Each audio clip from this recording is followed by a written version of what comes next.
میں تو کہتی ہوں کہ آپ ان دونوں کو ان کے حال پر ہی چھوڑ دیں، آپس میں ہی لڑ مر کر وہ ایک دوسرے کو ختم کر دیں گے۔ سچ کہوں تو مجھے طلال ایک خطرناک بندہ لگتا ہے۔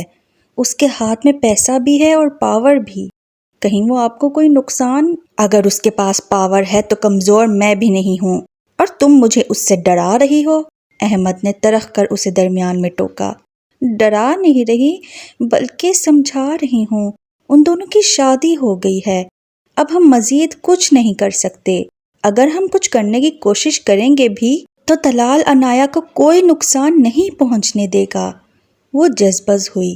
حقیقت میں وہ طلال کی آنکھیں نہیں بھول پا رہی تھی۔ کیا تھا ان آنکھوں میں؟ غصے سے جلتی ہوئی آگ، خوفناک سرد لہجہ۔ شائستہ چاہتی تھی کہ احمد کسی بھی طرح اپنے ان ارادوں سے باز آ جائے جن کی تکمیل کے بعد اسے طلال نامی بلا نگل لے گی۔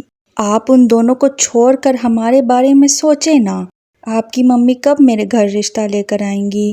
پھر میں بھی آپ کے سنگ کھلے آسمان میں پر پھیلائے اونچی اڑانیں بھروں گی۔ شائستہ نے لگاوٹ سے کہہ کر اسے پھسلانا چاہا، لیکن سامنے بھی ایک کائیاں شخص موجود تھا۔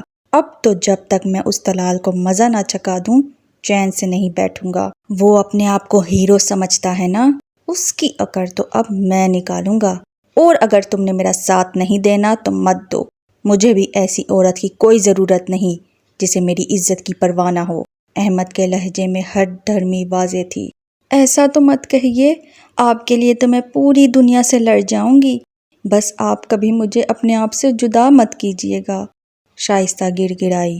کوئی اور وقت ہوتا تو اپنے لیے وہ عورت کا لفظ استعمال کرنے پر احمد سے الجھ پڑتی، لیکن فی الحال تو وہ اس کے تیور دیکھ کر بوکھلاہٹ کا شکار ہو گئی۔ اتنی تگدو کرنے کے بعد تو ان کا رشتہ اس مقام تک آیا تھا، اور اب احمد کا یہ بھڑکتا ہوا انداز۔ نہیں نہیں، ایک مرتبہ پھر وہ عنایہ کی وجہ سے اپنی بات بگڑنے نہیں دے گی۔ اچھا ٹھیک ہے، آئندہ میرے سامنے شادی کا تذکرہ مت چھیڑنا، میں اتنی جلدی ان جھمیلوں میں نہیں پڑنا چاہتا۔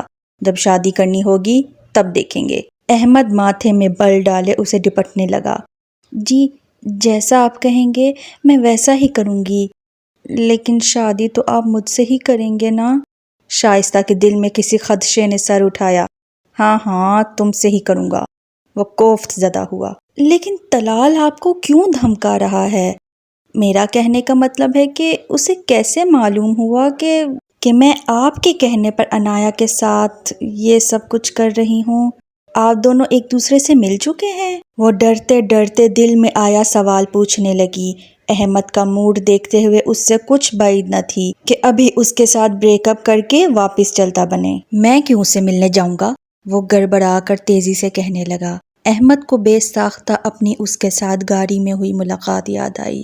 اب وہ شائستہ کے سامنے اس زبردستی کی ملاقات کی کہانی سنا کر اپنی عزت کی ایسی تیسی تو نہیں کروا سکتا تھا نا۔ وہ عنایہ، وہ لڑکی سب کو نہ جانے میرے کون سے قصے سناتی رہتی ہے کہ میں اسے اور دوسری لڑکیوں کو ہراس کرتا ہوں۔ اب تم بتاؤ، کب سے تم میرے ساتھ ہو؟ تم نے آج تک کبھی دیکھا ہے کہ میں نے کسی لڑکی کو تنگ کیا ہو؟ احمد کے سوال پر وہ زور و شور سے سر نفی کے انداز میں دائیں بائیں ہلانے لگی۔ کبھی نہیں، آپ تو ایسا کر ہی نہیں سکتے۔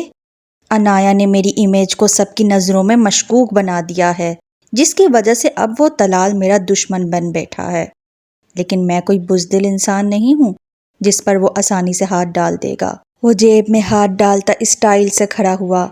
طلال، تم نے اپنی فلم کی کہانی بہت مہارت سے لکھی ہے، لیکن تم ایک بات بھول گئے کہ کوئی بھی فلم کسی ٹویسٹ کے بغیر ادھوری ہوتی ہے۔ ایسی فلم دیکھ کر لوگ بور ہو جاتے ہیں، اور میں نہیں چاہتا کہ میرے دوست کی کہانی لوگ دیکھے بغیر ہی واپس لوٹ جائیں۔ اس لیے اب تمہاری دال میں تڑکا میں لگاؤں گا۔ وہ سامنے دیکھتے ہوئے تصور میں ہی طلال سے ہم کلام ہوا۔ تمہارے پاس عنایہ کا نمبر ہے؟ وہ ہک دک کھڑی شائستہ کی طرف پلٹا۔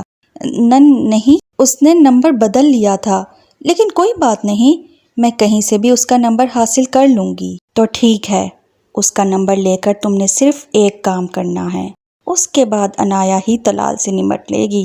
وہ استہزائیہ لہجہ میں کہہ کر اسے کچھ بتانے لگا۔ شائستہ چمکتی آنکھوں سے اس کا پلان سنتی چلی گئی۔ تمہاری ہیپی اینڈنگ کو ٹریجڈی نہ بنایا تو میرا نام بھی احمد نہیں۔ جب نفرت اپنی عروج کو پہنچ جائے تو شفافیت بھی اپنی انتہا کر دیتی ہے۔ یہ تھی اداس آنگن کی قسط نمبر 72۔ ملتے ہیں نیکسٹ ایپیسوڈ میں۔ اللہ حافظ۔